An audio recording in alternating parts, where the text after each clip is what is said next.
पुराणों के अनुसार ज्येष्ठ कृष्ण पक्ष की एकादशी अपरा एकादशी है, क्योंकि यह अपार धन देने वाली है। जो मनुष्य इस व्रत को करते हैं वे संसार में प्रसिद्ध हो जाते हैं।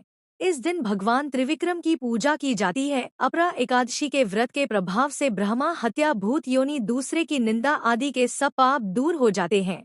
इस व्रत के करने से परस्त्री गमन, झूठी गवाही देना, झूठ बोलना, झूठे शास्त्र पढ़ना, झूठा ज्योतिषी बनना तथा झूठा वैद्य बनना आदि सब पाप नष्ट हो जाते हैं।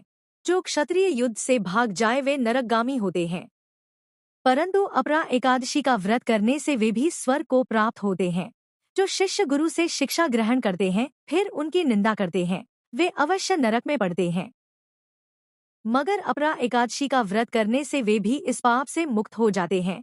जो फल तीनों पुष्कर में कार्तिक पूर्णिमा को स्नान करने से या गंगा तट पर पितरों को पिंडदान करने से प्राप्त होता है, वही अपरा एकादशी का व्रत करने से प्राप्त होता है। मकर के सूर्य में प्रयागराज के स्नान से, शिवरात्रि का व्रत करने से, सिंह राशि के बृहस्पति में गोमती नदी के स्नान से, कुंभ में केदारनाथ के दर्शन या बद्रीनाथ के दर्शन, सूर्य ग्रहण में कुरुक्षेत्र के स्नान से, स्वर्णदान करने से अथवा अर्ध प्रसूता गोदान से जो फल मिलता है वही फल अपरा एकादशी के व्रत से मिलता है।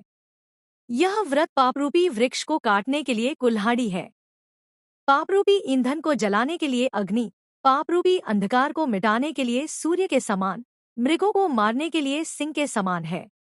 अतः मनुष्य को पापों से डरते हुए इस व्रत को अवश्य करना चाहिए। अपरा एकादशी का व्रत तथा भगवान का पूजन करने से मनुष्य सब पापों से छूटकर विष्णु लोक को जाता है। इसकी प्रचलित कथा के अनुसार प्राचीन काल में महिध्वज नामक एक धर्मात्मा राजा था। उसका छोटा भाई वज्रध्वज बड़ा ही क्रूर, अधर्मी तथा अन्यायी था। वह अपने बड़े भाई से द्वेष रखता था। उस पापी ने एक दिन रात्रि में अपने बड़े भाई की हत्या करके उसकी देह को एक जंगली पीपल के नीचे गाड़ दिया।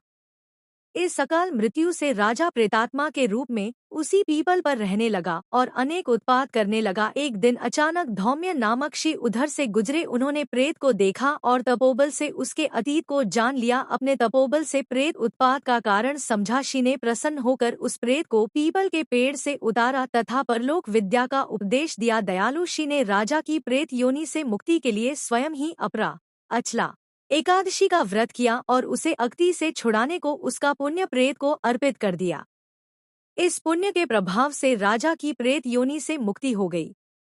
वह ऋषि को धन्यवाद देता हुआ दिव्य देह धारण कर स्वर्ग को चला गया।